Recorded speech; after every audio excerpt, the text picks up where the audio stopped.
Hey guys, I'm Caroline. And I'm Hassel. And you're watching the Snooze. Broadcast for the student by the student. Now let's get into some Snooze news. Also, for the last episode of the season, we decided to try out a new structure for the show. To start this episode, let's get into some local news with Snooze reporter Sally Kate Dabney to learn more about our new principal, Mr. Hamilton. Earlier this month, the Oxford School District announced the hiring of their new principal for Oxford High School, Noah Hamilton. Hamilton is originally from the northeast part of Mississippi and is excited to be coming back to not only where he grew up, but also to work with Mr. Harvey. Hamilton says, quote, Mr. Harvey has worked very hard in his time as the superintendent to make OHS a terrific place for students to grow and learn academics and life. I believe that I can successfully contribute to the continued growth of Oxford High, end quote. Mr. Hamilton believes that this job really is about the students. He even states, it doesn't matter if there are 5 students or 5,000 students. School is about the students and preparing them for what comes next. For some, it may be getting a job, and for some, going to college. We are called to help prepare students for that next step, end quote. Mr. Hamilton is currently the principal at Resurrection Catholic High School on the Gulf Coast and says, the differences between Oxford and any other school at which I have been are purely superficial. Each student is putting forth their greatest effort to be the best person they can. They work so very hard to make their school the best it can be. So while the differences are there, it is the similarities that are the real story. After the school year at his current high school ends, Hamilton plans to move him and his wife up to Oxford during the summer. Mr. Hamilton will start his official duties as OHS principal August the 7th. In other local news, one of Oxford's most beloved sweet shops announced its closing. Let's hear from the Snooze's own Reagan Pfizer about the story. Recently, the owners of Holly Sweet Tooth announced that they'd be closing the establishment after Double-Decker Weekend. Let's take a look. This local candy shop has been instilling happiness and joy among all of its customers since its opening in 2007 and coming under the new ownership in 2016. After operating for 12 years, it is now shutting down in April of 2019. Holly's has been a lot of fun. For one, it's a fun place to be every day, so it's really been delightful. And one thing I think that we as owners have enjoyed the most is having the opportunity to have a retail space that we can use to give back to our community, you know, not necessarily the space, but, you know, our inventory. I'm not sure, I know the reopening part, as far as for us, is not gonna happen. Now, you know, my prayer for our community is that someone will come along and save the day, kind of like we did 3 years ago, and just took a leap of faith and said, hey, we want to keep this happy, great place open to keep Oxford what Oxford is, you know, and we're just really hoping that someone will come along that wants to do the same. Well, it's a shame that Holly Sweet Tooth will be closing after Double-Decker Weekend. It'll be sorely missed, and we hope to see it reopen soon. Holly's closing really is sad, and it surely is going to be We're going to missed. miss it. Also, the University of Mississippi has recently made a controversial decision to remove a 113-year-old monument from its campus. Here's News reporter Leighton Lawhead with the story. The University of Mississippi has recently decided to relocate the Confederate Memorial statue that stands here in the Lyceum on campus. The debate as to whether the statue should remain or be relocated has been going on for years, and added pressure was put on the debate after the pro-Confederate march that took place in Oxford at the end of February. The ralliers chanted and marched through the square and then to Ole Miss's campus, where they were met with anti-Confederate ralliers, and although both sides were peaceful, the scene was very tense. The university officially agreed to begin the process of moving the statue to a Confederate cemetery March 21st after many student and faculty associations called for it to be removed from campus. Ole Miss said in a statement that, quote, we agree the monument should be relocated to a more suitable location and that this is an important decision for the university, the monument, and its meaning. After the break, we'll be looking at Oxford's most anticipated festival of the year. So be sure to stick around.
Welcome back. Last week, Oxford hosted the annual Double Deckers Arts Festival. Our team took a look at what makes Double Deckers something the community looks forward to year-round. Check it out.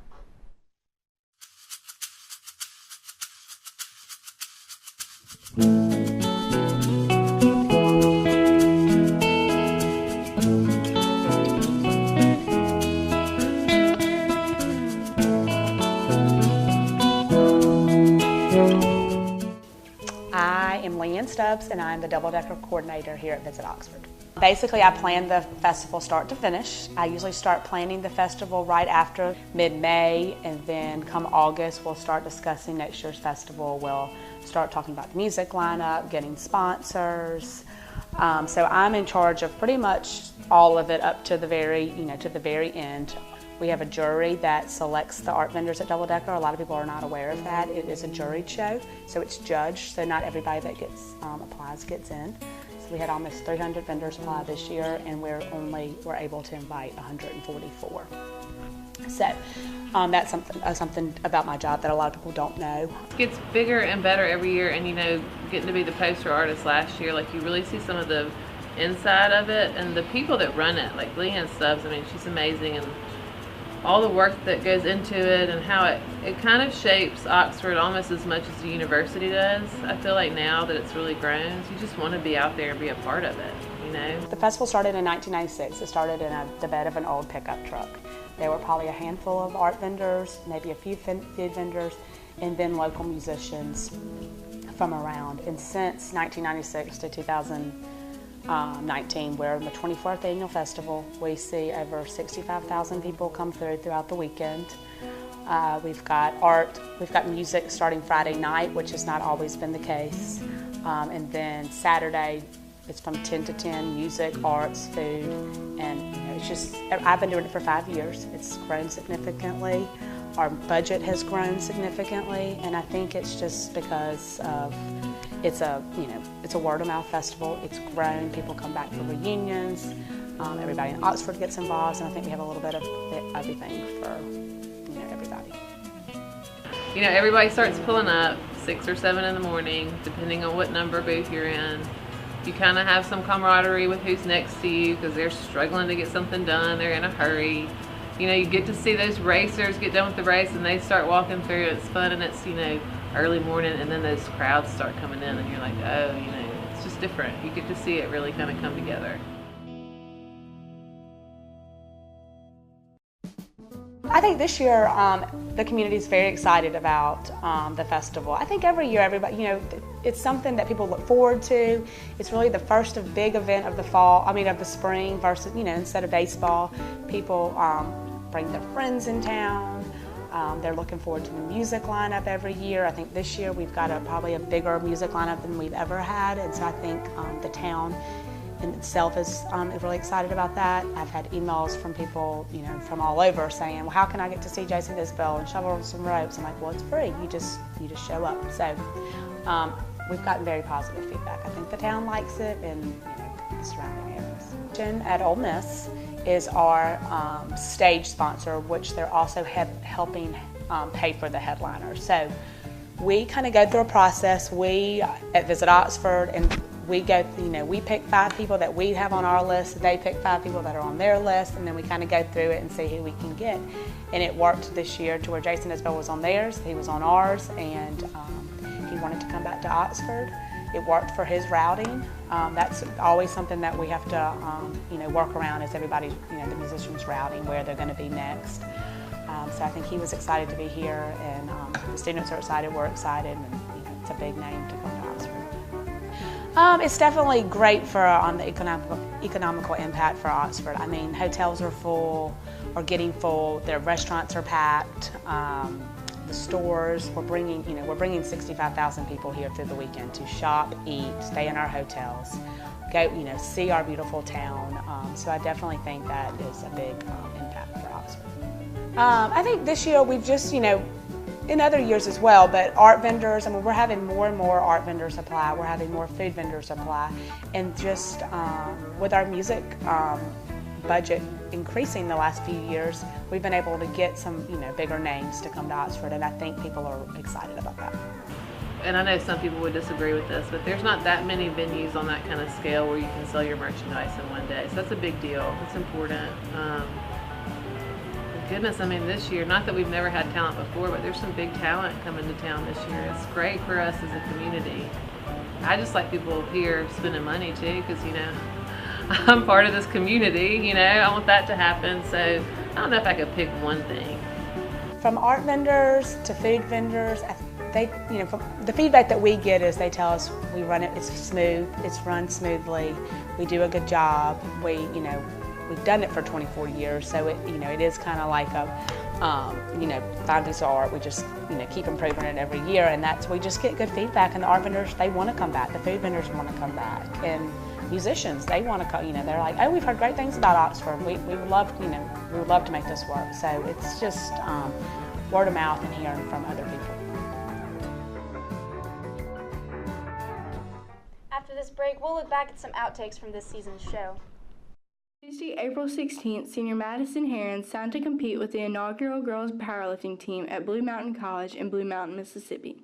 Heron competed 2 seasons with the Oxford powerlifting team and won her second state championship on April 13th, breaking the state squat record at 565 pounds and the state bench record at 225 pounds in the 242 plus weight class. Congratulations to Madison. This has been your Student Spotlight.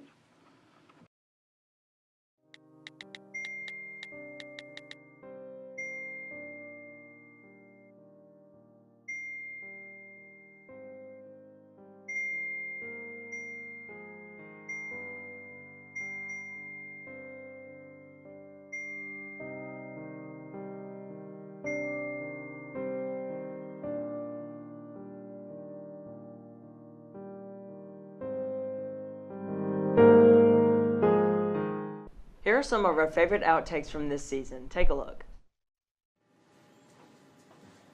Blooper reel. What? It is too early for this.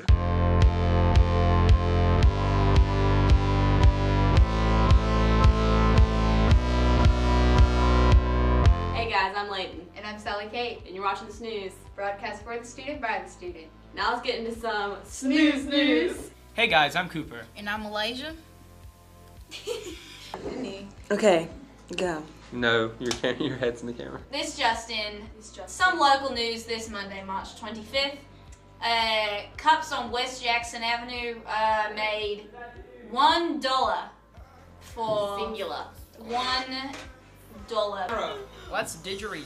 Don't do that, everybody. I feel like I shouldn't be recording this. Hey guys, thanks for watching this week's episode of The Snooze. I'm up. Ole Miss wide receiver and OHS alum DK Metcalf is out for the season with a neck injury from the Arkansas game on Saturday. As a freshman, Metcalf scored 7 touchdowns. Coach Luke announced that sophomore I'm sorry, but Hayden was saying, and he broke his... Hey guys, thanks for watching this episode of The Snooze. I'm Sally Kate. And I'm Layton. And you're Hey you guys, thanks for watching this week's episode of The Snooze. I'm Malaysia. And I'm Cooper. And you're... Ole Miss holds a 5-3 record. Trying to memorize it. Now for some local news. Ole Miss is fine. Ole Miss will be ineligible for a postseason play. I can't say anything. Hold on. Hey guys, thanks for watching this episode of The Snooze. I'm Sally Kate. And I'm Layton. And we'll see you next time. God. Earlier this was a historically high vote count. Yeah, Layton, sure was. With 222 With 202... Who's gonna say, stop! Stop it! Matt Luke stated that despite the challenges... Oh, let me try that again. Hey guys, I'm Cooper. And I'm Malaysia. Good. And now for our... Layton! The 41st President of the United States, never mind. Kavanaugh continues to run against... Okay.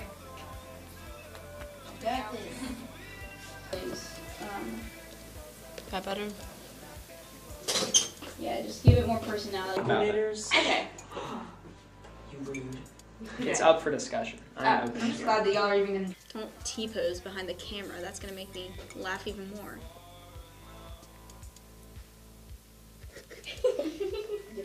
The session, Chief Executive Mark Zuckerberg about Facebook's influence on democracy and distribution of fake news.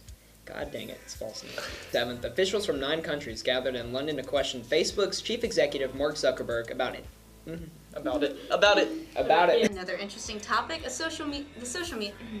That's so forceful. Is my hair look okay? Yes. You sound like Andrew. Yo, what up? Welcome to sports. All right, Cooper here with me. We're talking about some sports. Sports. We're gonna go to actual news. Genius idea. Ready to start. Are you ready to start, Hayden? This is on camera. This is on camera. This Going just on our ruined- bloopers this just at the ruined end all of my the career. year. We're gonna let them do their thing.